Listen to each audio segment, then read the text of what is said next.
ইফতেখার, বেঁকে যাওয়া rail line মেরামতে কত সময় লাগতে পারে আর শিডিউল বিপর্যয়ের কোনো ঘটনা ঘটছে কিনা?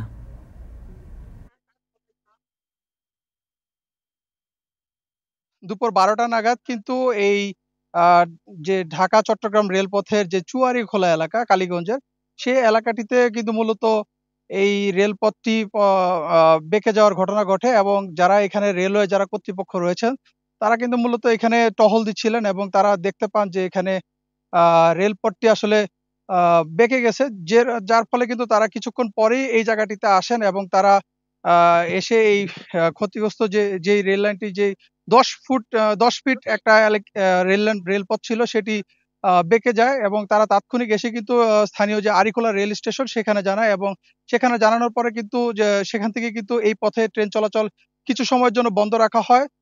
তখন কালনী এক্সপ্রেস যে ট্রেনটি রয়েছে সেই ট্রেনটি ওই আরিখোলা স্টেশনে অপেক্ষমান থাকে। এরপরে কিন্তু রেলওয়ের যারা কর্মকর্তারা রয়েছেন, যারা এই মেরামত কাজে নিয়োজিত থাকেন, তারা কিন্তু এই ঘটনাস্থলে আসেন এবং তারা তাৎক্ষণিক পানি দিয়ে পার্শ্ববর্তী পুকুর থেকে এবং নালা থেকে পানি দেয় এবং কচুরিপানা এবং কাদামাটি দিয়ে কিন্তু এই রেলপথটি ১ম এ যে তাপটি রয়েছে সেটি নিয়ন্ত্রণ করার চেষ্টা করেন। এরপরে কিন্তু মূলত তারা এই রেলপথটি তারা আ যে মেরামতের কাজ সেটি কিন্তু করেন এবং বর্তমানে কিন্তু আমরা দেখছি যে প্রায় মেরামত কাজ কিন্তু প্রায় শেষের দিকে। কিন্তু ১ম দিকে যখন বেঁকে যাওয়ার ঘটনাটি ঘটে তখন কিন্তু এই পথে কিছু সময়ের জন্য ট্রেন চলাচল আ আ আস আ কিন্তু যে একটি বিলম্ব সেটির কিন্তু ঘটনা ঘটে। কিন্তু বর্তমানে এই রেলপথটি এখন ট্রেন চলাচলের জন্য সম্পূর্ণ উপযোগী বলে তারা কিন্তু আমাদেরকে জানিয়েছেন এবং তারা বলছেন যে এই পথে কিন্তু এখন আর কোনো রেল চলাচলের কিন্তু তেমন কোনো বিঘ্নতা কিন্তু এখন নেই।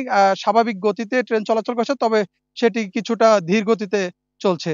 তো সবকিছু মিলিয়ে বলা যায় যে এই রেলপথটি মূলত প্রচন্ড তাপদাহের কারণে কিন্তু যে তাপমাত্রা বেড়ে যাওয়ার কারণে কিন্তু রেলপথটি কিছুটা বাঁকা হয়ে গিয়েছিল।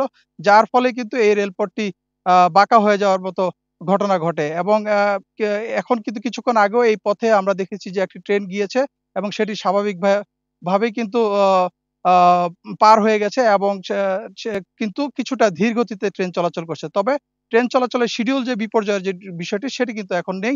রেলপথ, ট্রেন চলাচল স্বাভাবিক রয়েছে।